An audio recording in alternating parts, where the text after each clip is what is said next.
I'm Jason Klom, and this is Comedy on Vinyl. The year is 1999, the album Strategic Grill Locations, the artist Mitch Hedberg, and my guest this week is Adam Schatz. Thanks so much for being here. Thank you for having me. I'm excited to have you here. Why don't you tell people a little bit, we'll do this off the top, what you're here to promote, and then we'll get right into talking about Mitch Hedberg. Perfect. Yeah, because I'm here promoting my new record for my band Landlady. We've got a new album out. It's called Landlady, so it's easy to remember. You can get it on Bandcamp, landlady.bandcamp.com, or you can stream it all the places you get your free music from. But it's everywhere, and it just came out, and I'm very proud of it. So I'm making the rounds on the shows where I don't have to talk about that, but I can still, via a roundabout way, convince people that I am worthwhile. Fortunately, I am the last person to ask about music. Like any human being, I like music, but I can't speak on it for more than a matter of minutes unless it's comedy music. So I would have been lost to talk about music with you. You're one of those people, you like all music. You like all music. I like what I like, but then I don't have too much intelligent to say until I'm pressed, at which point, I'll usually come up with, some thought that I've had about it, but I can't, I can only pull from my particular reference points, I guess. I have more reference points in the world of comedy than I do in music. Is more what it is. I'll just be like, We'll put it to the test at the end. Okay. Maybe we'll do a quick rapid fire music talk, and I think the end result will be it'll make you feel better about what you think your fictional shortcomings are, because I think anyone can hang. Well, let's talk about the Strategic Grill Locations, which is his first self-released, no label album. Anybody who doesn't know Mitch Hedberg, we've talked about him only once or twice on the show before, I think. I want to say maybe twice.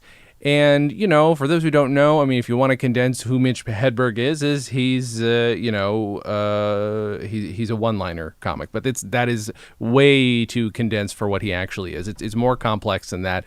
It's meta. It's very strange. It is. It's so entirely hard to explain. I want to know first how and when you heard this record. Let's see. So I was born. We'll start there. Mm-hmm. I was born in 1987. So when this came out, I was probably, that would have made me 12, 13. And so I bet I heard it not long after that. I was probably 14, 15 when me and my friends started reciting these jokes. Sure. And I'm trying to think about how I even found it. I know this stuff got around at summer camp, but then we also, because I had never had cable, but when I was at friends' houses with cable, I would watch Comedy Central, and I would try to see the premium blends and all of those things. So I maybe saw him there, but it was just it's just tailor-made for the way me and everyone my age was consuming things, which was reciting it to each other. You would get excited about something, and half the reason you were excited was so you could go to school the next day and fire back and forth your favorite things that happened on The Simpsons the night before. Sure. And then that evolved into Mitch Hedberg jokes. This is the crux of the show. You got to it quicker than normal, because I always ask, hey, did you ever make friends over comedy? And it's either people made friends over comedy, or it was a huge part of something that they did share with their friends, because it's a way to share, but it's also a way to act like you're funny if you're not funny yet, by reciting somebody else's stuff. Oh yeah. Yeah, it's like trying on your dad's clothes. His suits. I don't think never.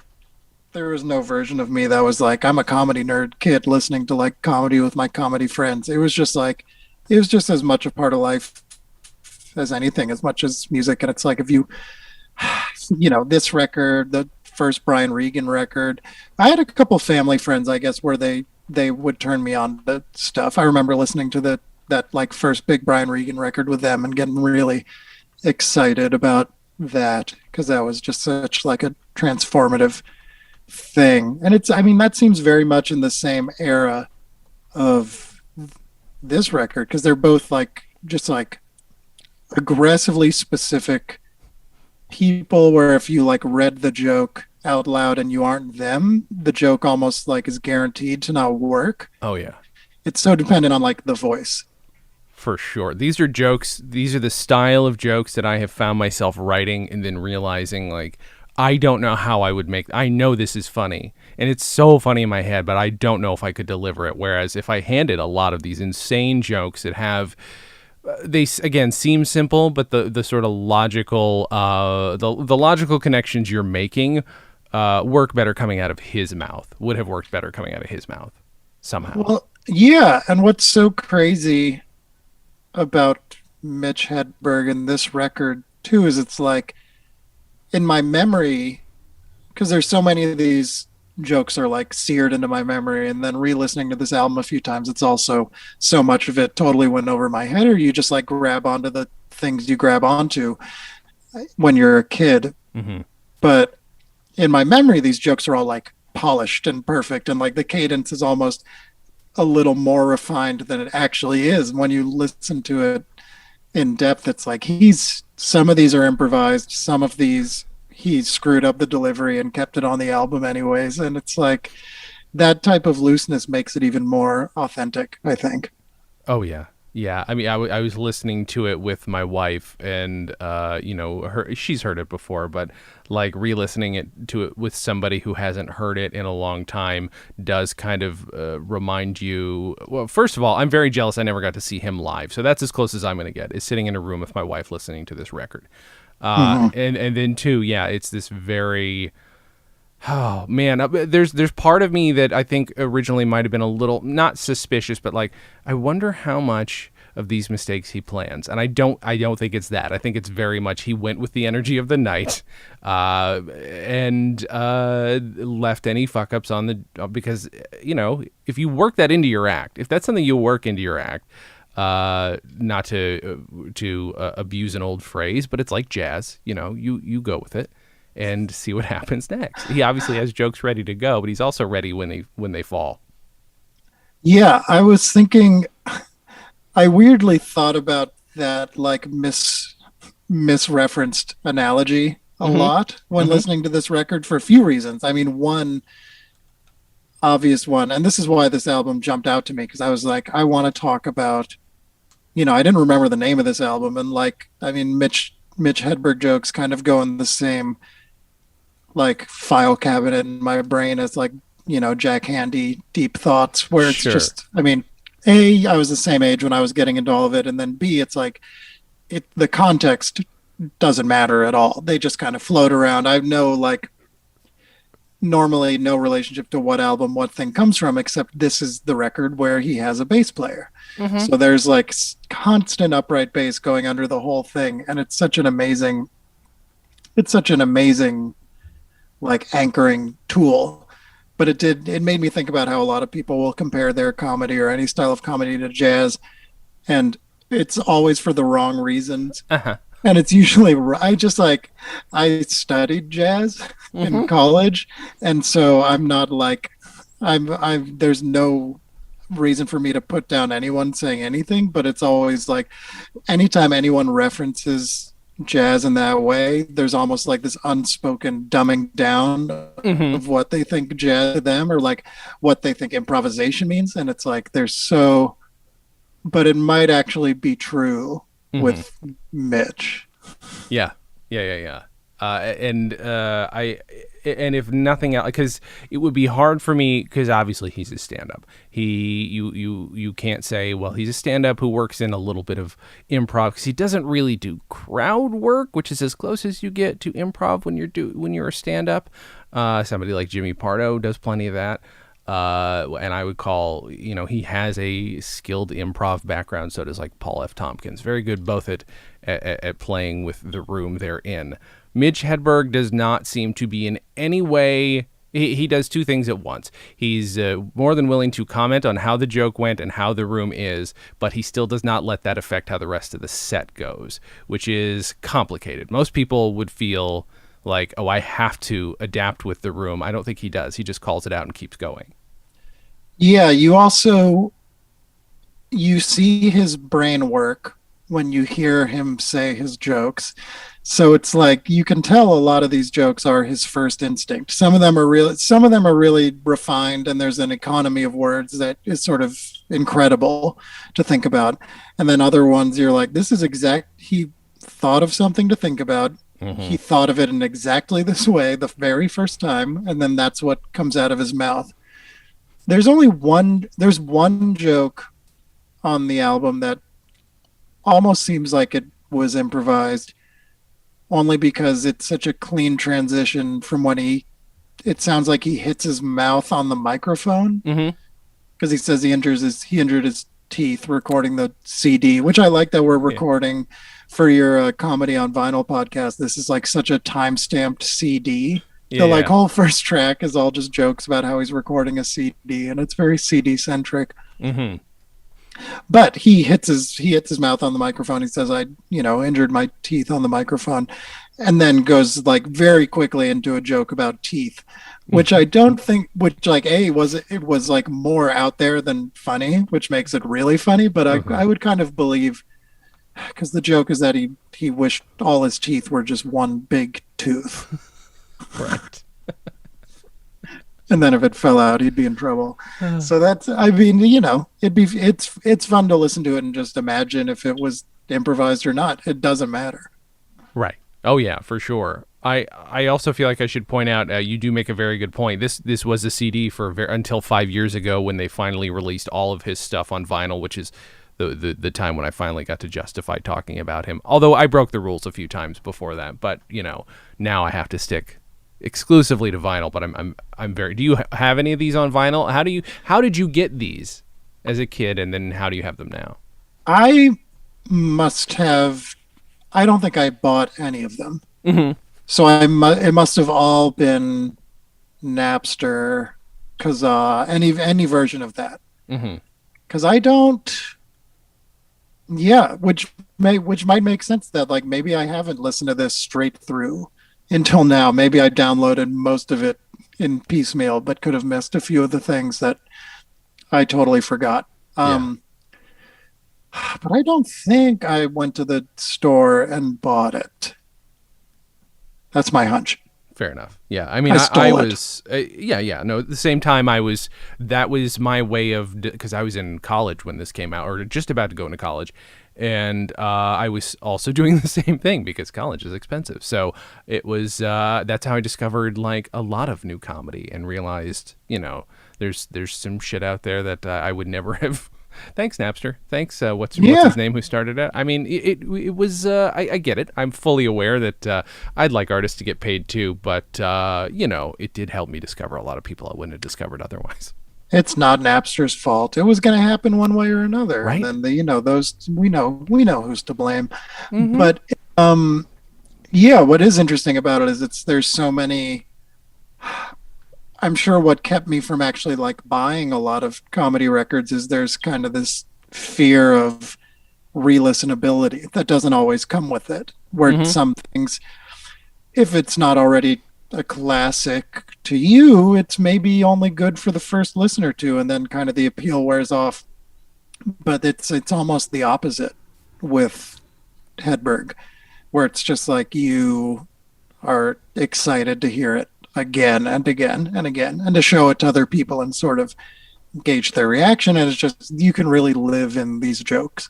I wasn't sure. Yeah, I was honestly, again, I knew the jokes would work, but I'm like, okay, is this, I hasten to call it a character, but is his personality going to still jibe with like what I find funny? I assumed it would, but I'm like, there's a chance this might not work for me. It's been a few years since I've listened to him.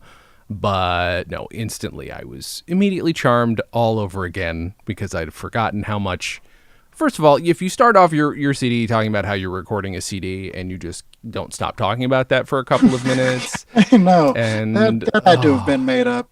right, it does feel like he was winging it for that, and then like I mean, I think within the first 2 tracks, he doesn't stop talking about the CD. He dressed up for the CD. There's all these dumb. Again, I would call them all dumb jokes. They're all delightful, except for the ones that I think are so insane that I hasten to, because I usually use dumb as a compliment, but there's one. There's a million of these, but there are some that have these logical sideways steps where usually I think, especially if you write comedy or perform comedy, you can see how it's made and it's okay. It shouldn't ruin it for you. Knowing how something's made shouldn't ruin it for you. If that was the case, there would be no musicians. They wouldn't be listening to music. Sure. Same as with comedians, I think. But there are parts where it's like, I almost know how you got there, and I wish you were around for a million reasons, Mitch Hedberg, but I want to ask how you got to I really blah blah blah to I rarely drive steamboats, Dad. Did it start out he actually made this mistake or goes with it? I love it. I love that joke. I've had comedy thoughts from like, wouldn't it be funny if I like, mix these 2 words up? So I do want to know if he had that same kind of brain or if he really fucked up something in life and went with it as a joke in his head. It's so good. Walk through the whole joke. What is the Yeah, he says I was writing a letter to my dad and says I can't remember, like, I really enjoy being here or something, but I accidentally wrote I rarely, so I finished it. I rarely drive steamboats, Dad. There's a lot of shit you don't know about me. Yeah.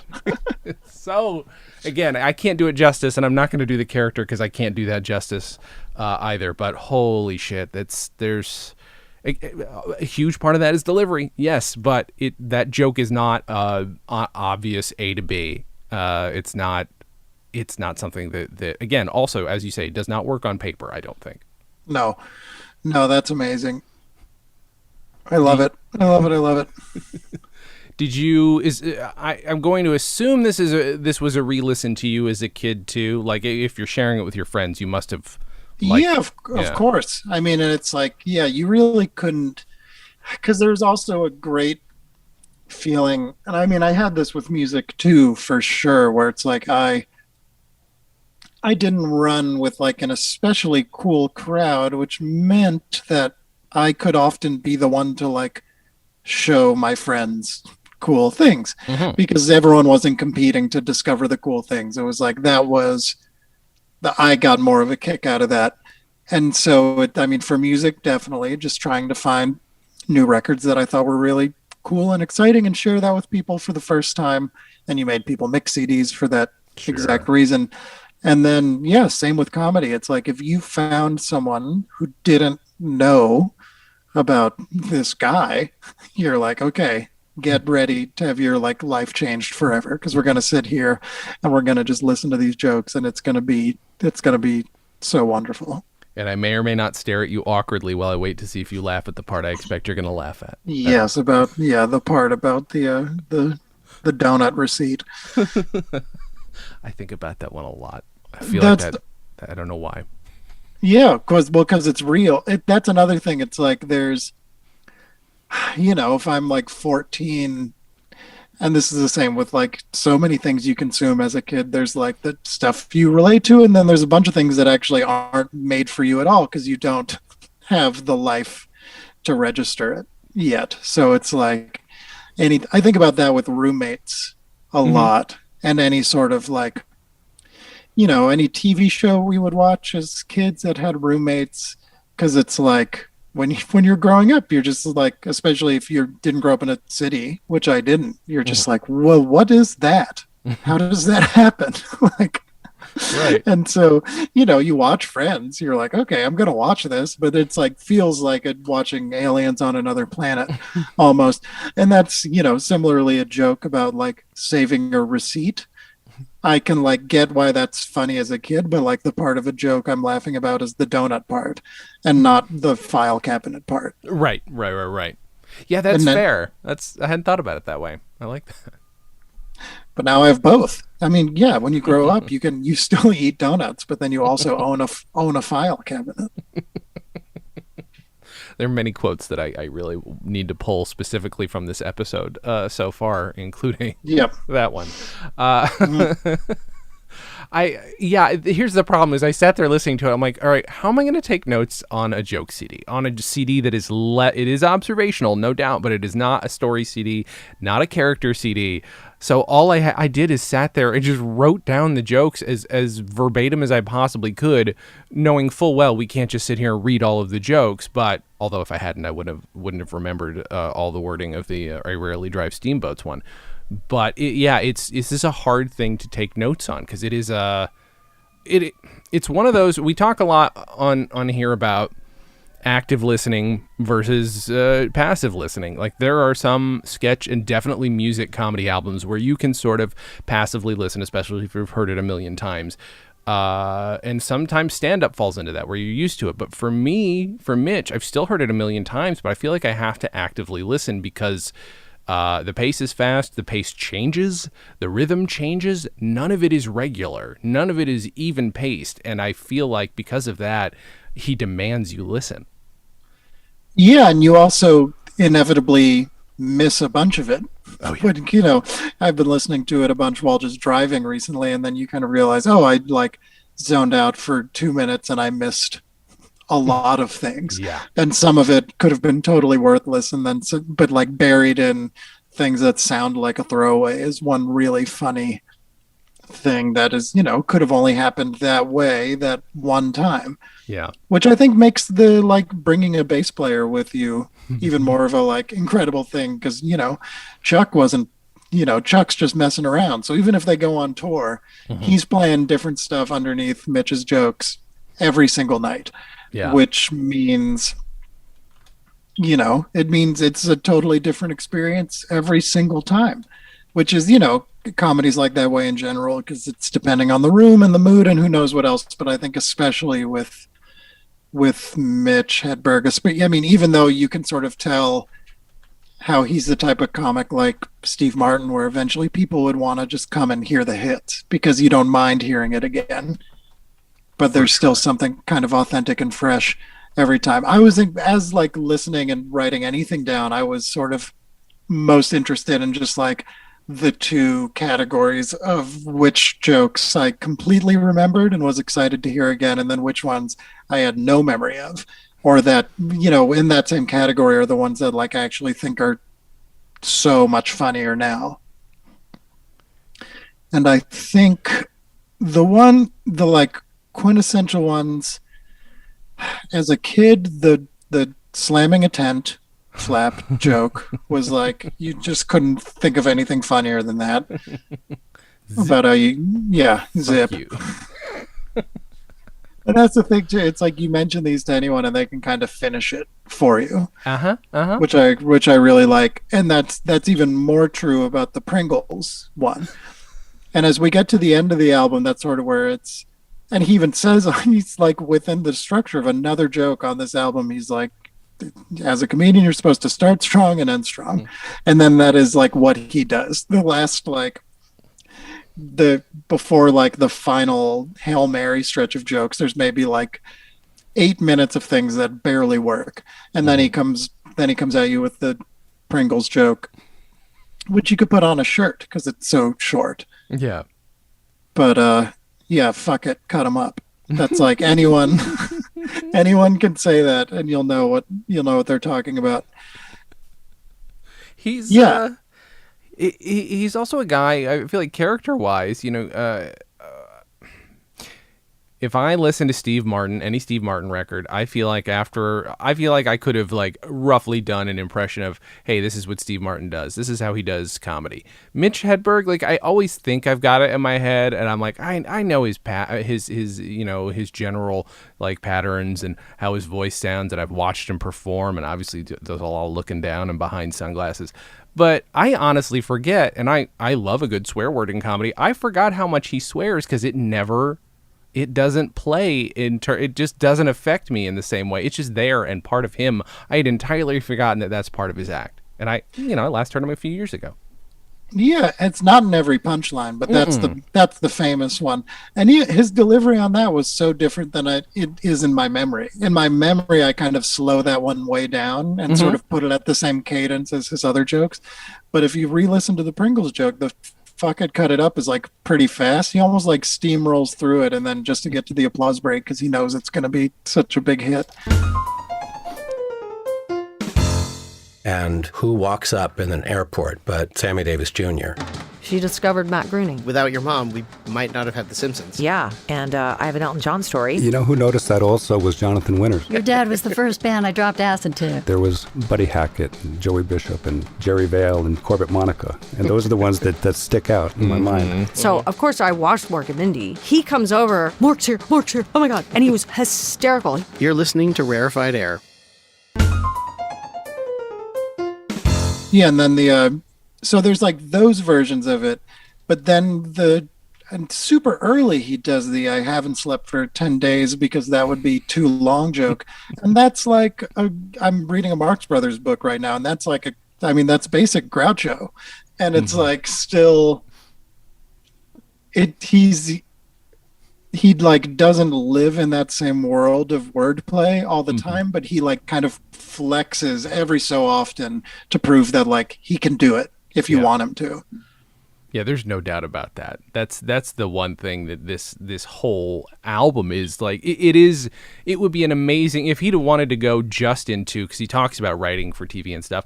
If he'd have wanted to go just into writing for TV, this record is a resume. It would be for me. If you gave this to me and I listened to it, I would hire you immediately if I had a show going. You know, this is. Yeah.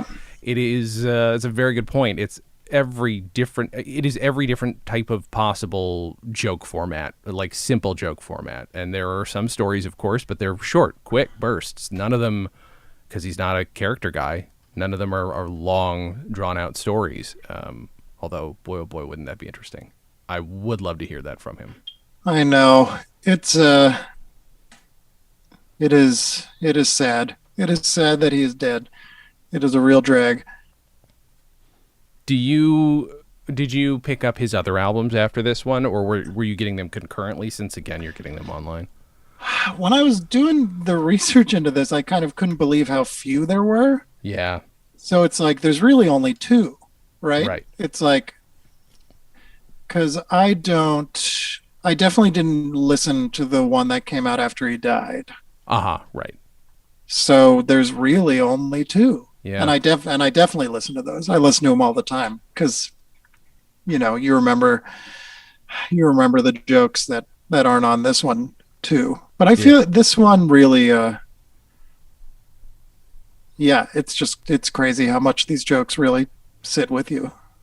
How much do you know about, and no pressure here, but again, I mean, you did bring up the bass playing. How much do you know about Chuck Savage? I know nothing about him. I don't know his music history.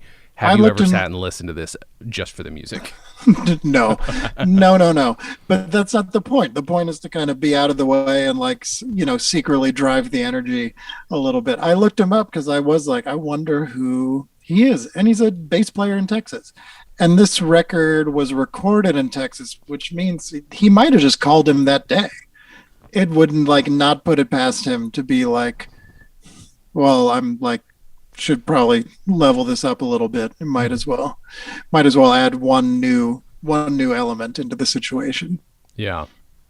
I would like to, well, I'm going to have to dig in. I'd like to know how much he knew. I want to know his story. Now I'm going to have to dig into Chuck Savage's story, but it's going to be, again, another musician. So I'm going to have to make sure we don't talk music because, again, this is just a bad idea. Do you, this is the kind of thing that can be overthought, and it's something that I bring up and then realize, you know, I might call something musical. I might talk about the flow of something. I know the comedic flow of things. It's common knowledge that people like. Mel Brooks used to be a drummer. Mel Brooks was a musician before he was a comedian, or at the very least used a lot of his knowledge of musical rhythms in his comedy. Is it something you think about? Do you ever think about the musicality of comedy? Yeah, definitely. I mean, it's cadence, right? Mm-hmm. So it's like you can even rather than, you know, trying to put analogies on it, there is also just like the shared language between these things. And so it's a contour thing, it's a motion thing, it's a rhythmic thing. And yeah, I mean, with everyone we've talked to, you could even, you know, you could give this to a drummer and have him chart out the way Groucho talks, the way Hedberg talks, and it like makes a massive impact on how you perceive them and just the feeling it gives you. And there's no version of it where at the end of it you're like, and that's why it's good. But you can definitely, it becomes an inextricable part of why they're singular, I think. And it's, yeah, I don't know. It's you. I think you can't help but hear him that way because you just can't believe which words are being stretched out and where there are pauses. And you can really tell where it's on purpose. And then when it's not on purpose, you can tell where it came from. Which I think is also then it's worth mentioning that, you know, he doesn't talk like this all the time. There's like, I think one Comedy Central special where he talked quote unquote normal. Right. But at some point he figured out that this was the cadence and persona that delivered the material the best. He very well may have become that after kind of living in it. But it's yeah, I don't know. I think it's not that different from what Jim Gaffigan does or from what a lot of people do, where it's sort of like magnetized, blown up versions of themselves. But it is kind of crazy to think about. As soon as you see any video of Mitch not talking like that, it's a real mindfuck. Yeah.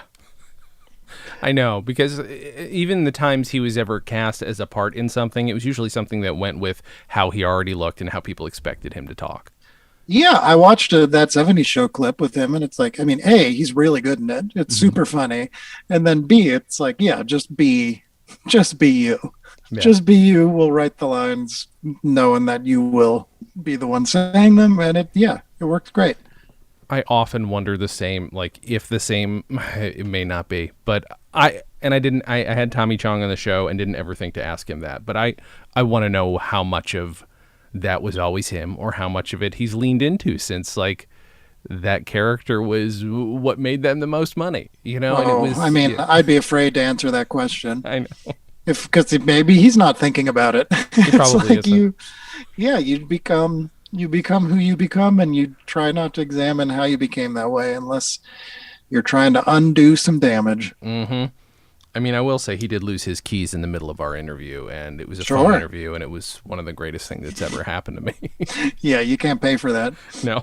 If you make a vision board of what happens when you talk to Tommy Chong, you're like, oh, please lose your keys. please lose something. Yeah. Yeah, he's one. There are some acts who become so much their character and so much a part of it, and you know, I don't care why they do it as long as the person they become isn't a monster. But it is curious. It is very curious to me because I've not had the opportunity to escape into a creation of my own. No, it's true. I mean, when I'm on stage, I tend to do a lot of banter. And I there's kind of a set cadence I've fallen into also, which is pretty I'll leave a lot of space between things because you kind of realize people will stick with you through the space. And it like either A, lets you think of something funny to say if you're making it up, or B, it's just like it's a super exciting and interesting tool just to like control space and time in that way completely with like how fast you're speaking and what you're, the speed you choose to move at sets the tone for how everyone else in the room is moving. And I think that can be easily perceived when you're, checking out comics who have sort of a masterful control of cadence and of everything like that. It's interesting that it is a gauge and a tool for control at the same time. And knowing how to balance those is tricky, but fun. Definitely. Yeah, comparing this record to those Steve Martin records, what's interesting is when I listen to the big Steve Martin records, there's sometimes like 2 minutes of laughing where he's doing something physical on stage, and you're like, this is not translating to the recorded medium. And I've since like watched a bunch of footage of that and some from those time periods and him doing those jokes, and you're like, man, even him drinking water is like the funniest thing. The funniest, weirdest calculated choice of like, when I drink water, I'm going to wrap my entire mouth around the lip of this glass. But what is special, I think, about this record, Strategic Grill Locations, is that even though he is a like pretty funny looking guy and has his own physicality, I think you miss nothing by just listening to it, which is the testament of like a really great comedy record. That's a huge thing, and we talk about that on the Steve Martin records, early on especially. I mean, I've talked most of them to death, but there's always like, okay, I don't know what the hell he was doing here. I'll bet it was a funny bit. As a kid, I went along with it. I'm like, I'll bet that's hilarious, and I can still find it. As an adult, I'm like, okay, good, fine. But I do, as somebody who loves comedy records as much as I do, it needs to play. It needs to all play on the record, and if you watch it and there's extra, great, but I can't depend on that. It's always so weird to me when a record has just a ton of, it always throws me. It always throws me when there's a laugh that is off of a look that I can't be a part of. Sure. It's huge. He's, because you don't need to see him looking down at his shoes. But it's a fun little addition once you finally do actually see it. Of course, yeah, it makes a funnier thing funnier. Did Mitch make you seek out other stand-ups? Yeah, he must have. I mean, I really can't, like, go back to, because this stuff was all kind of swinging down at the same time, and I was pretty undiscerning. But it was like, I think Comedy Central was a huge part of it, which is still, it's funny to think about because I didn't have a way to watch it, but I must have. It just made, I mean, yeah, cable was such a valuable asset that my friends had that I didn't have. Yeah. So I would try to embrace it any chance I got. But I mean, yeah, that Brian Regan record was so important and exciting. The Gaffigan record, and even the, like, when Pablo Francisco was like the biggest comic on the planet for those years. That was like, I mean, when you're a kid, there's nothing funnier to you. And then you definitely, like, you have to go from Mitch to Stephen Wright in one way or another. Yeah. And I don't know if it was 1-to-1, because it's, again, when you're young, you don't think about influences. That's truly like, you could care less. Yeah. So, which I think is a nice thing, because then you're not overthinking anything. But I certainly listened to his records too. Then I didn't get into, I listened to all the George Carlin records. I don't think I got into Steve Martin really until college. I wasn't ready to like fully fall in love with it. Sure.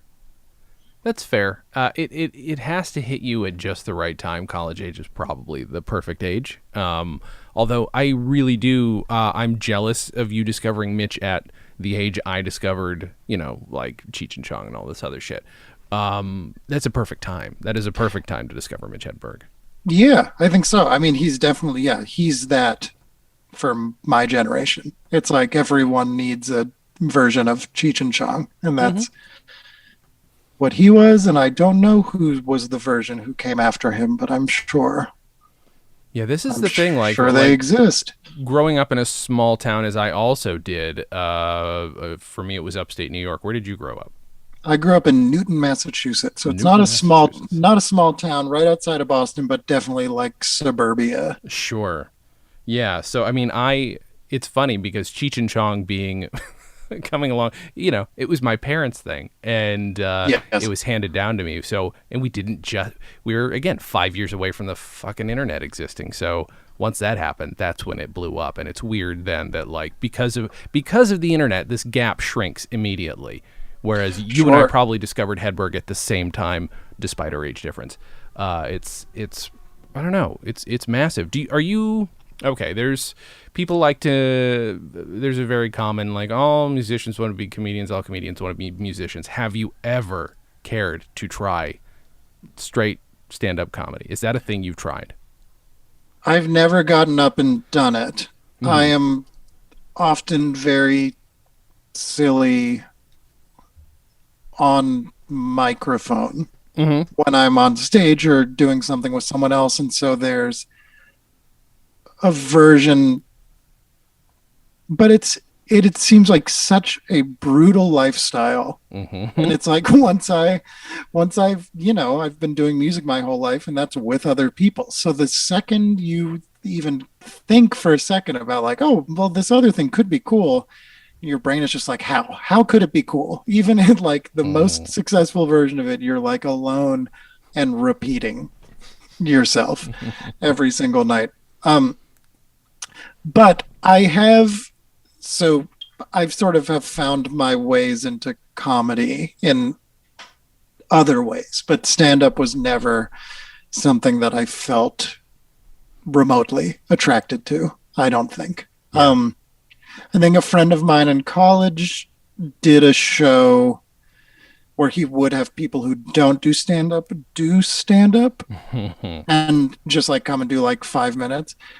And I think one time I told him I wanted to do it, and then I backed out, which is pretty classic. Would have been me.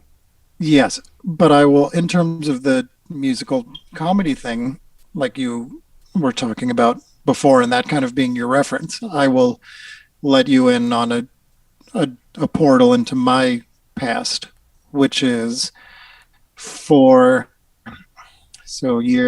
in college. It's 2008, and I've been in New York a couple of years at NYU, and I had a band with some older folks who had graduated from Columbia, and it was sort of a concept record space opera thing, and I was just excited to be hanging out with people who were older than me. And one of the dudes who was kind of leading that situation was a great musician and songwriter and played theremin, and he and I were talking about how we wanted to do another project together that had like way less emotional investment. We were both just like tired of writing songs about our feelings and begging people to care about them, which now of course is all I'm doing again. But back then we had also, 2008, we had both been watching a lot of the then popular television show Lost. Sure. And so what we did was we were like, all right, what if we made a band that was sort of designed to grab an already existing fan base? And so season 4 of Lost was about to premiere, and we just came up with this concept. It happened organically, and I don't know how, because it sounds like the most contrived thing in the world, but it really just somehow in conversation we were like, yeah, we should do this. Okay, that's a great idea. And I'm like, 19 and he's 24, and who knows why we did it. But we got together, we watched the premiere of season 4 of Lost, and then we the next day wrote and recorded a song that recapped that episode. And we like tried to fill it with as many references to the episode as possible. We made it aggressively rhyme, and we would record it at a slower speed so that when we pitched it up, our voices would be like a little bit higher and just kind of add to the psychosis of that. And then we put it on MySpace, and we called our band Previously on Lost. And we did that for every episode of season 4. And it was just like a consistent thing. And it was the most press I've ever gotten and ever will get for anything. And because people just latched on and had a lot of fun doing it. And so that was a success in our minds. And then we started doing live shows. We put together like a 7-piece band, and we would crash an airplane at the beginning of every show that we would make out of cardboard. And we would give everyone lays as they came into the venue, because the show was filmed in Hawaii, even though it didn't take place in Hawaii. And we would do these big premiere and finale shows at the Bell House in Brooklyn, which was like, when we started doing it, they were actually still mostly trying to be a music venue. And then since then really became like a primarily comedy venue.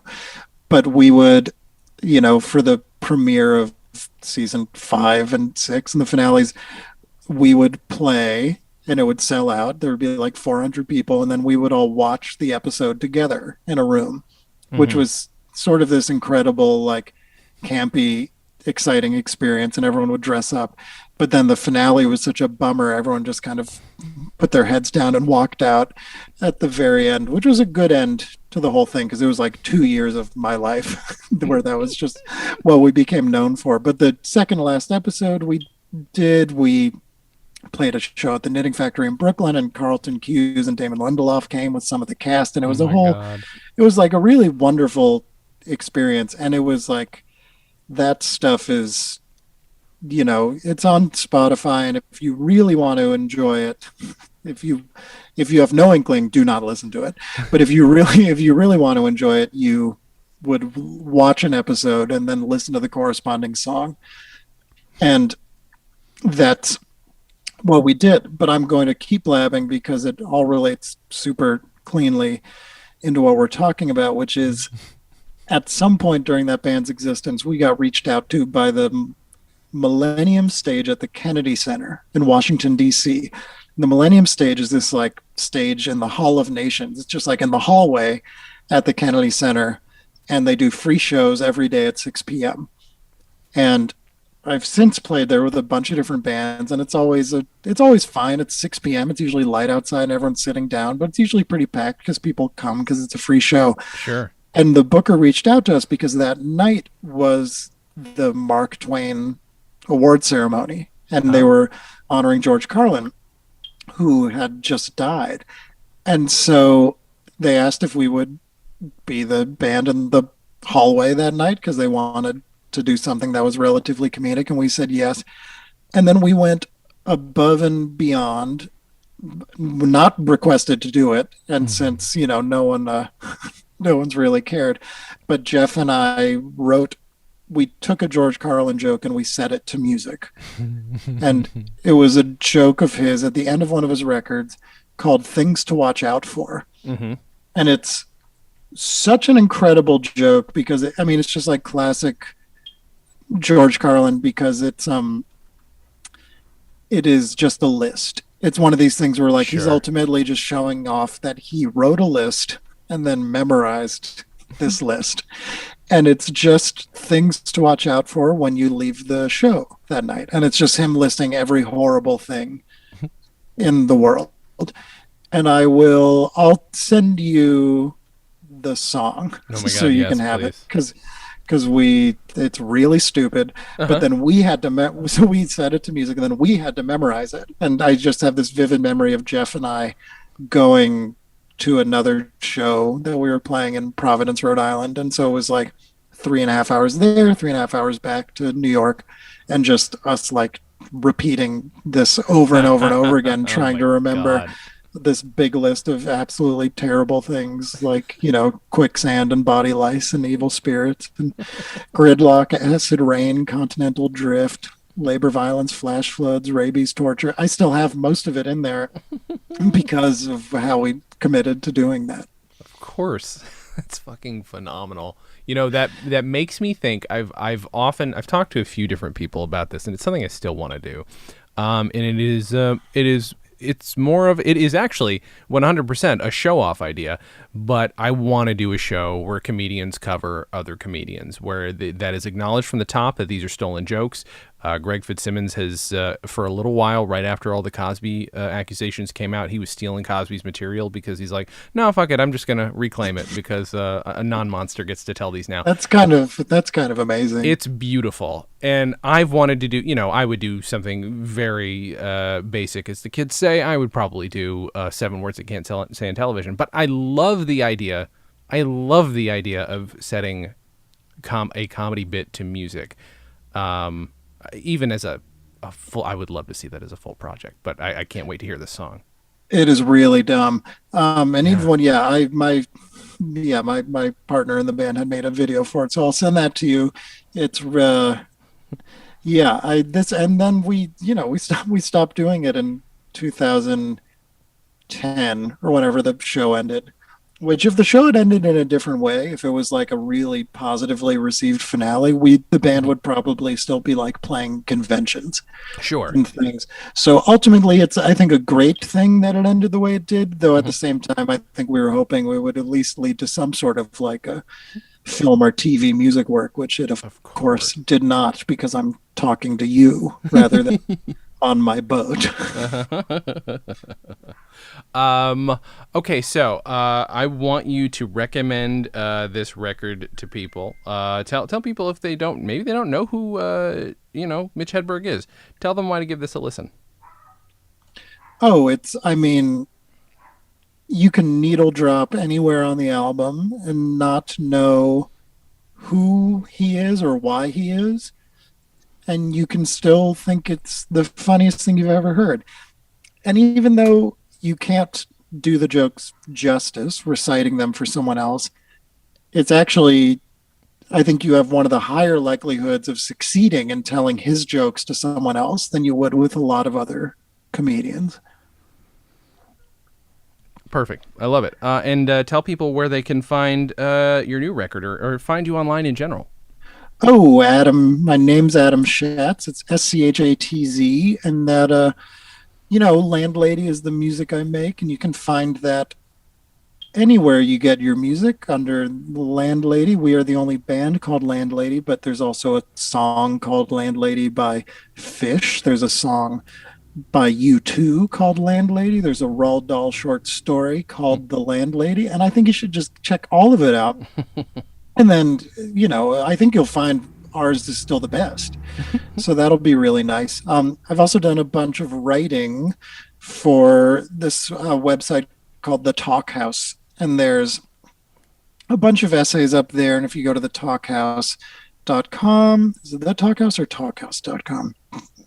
I'll find out. I think maybe it's talkhouse.com. Yeah. Talkhouse.com, and you search my name, you can find a bunch of things I've written, but actually a few of them are humor pieces, and they're usually through the lens of music still, but my most recent one is about how to write your own bio, and I'm pretty proud of that. But there's a good one where I watch the Timbaland Masterclass and break that down. I think you'll enjoy it. I don't know about your listeners, but now I'm just talking to you, Jason. Well, that's first of all, thank you for doing the show. I appreciate it. People should go. Thank you for having me. Check out your stuff. And I will just tell everybody, just go to StolenDress.com. That is where all of the other podcasts are. We've just hit 10 years for this show. Cool. So you guys, there's 10 years of stuff you guys can listen to. There's over 1,000 episodes. I've produced about 800 of those. So give those a listen, guys. Including an upcoming video from the archive for my comedy group. Check that out. Thank you guys for listening. And as always, have a good thing.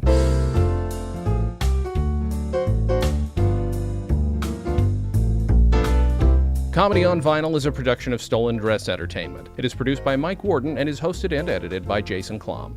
Our theme song was composed and performed by Richard Levinson. You can email us at podcast@comedyonvinyl.com. You can also send snail mail to StolenDress Entertainment, P.O. Box 805, Burbank, California, 91503. Subscribe to Comedy on Vinyl on Apple Podcasts, Google Podcasts, and anywhere else you can find podcasts. Give us a 5-star rating and write us a review. It helps. You can find us on Facebook, Twitter, and Instagram at Comedy on Vinyl, or find everything in one place at comedyonvinyl.com. A major portion of Comedy on Vinyl has been underwritten by Stand Up Records. Please visit standuprecords.com for all your comedy needs and tune in to the new Stand Up Records channel available on the Roku, where you can also find select episodes of this podcast. Visit StolenDress.com to listen to our other podcasts, watch videos, and imbibe freely of our multimedia content going back 15 plus years.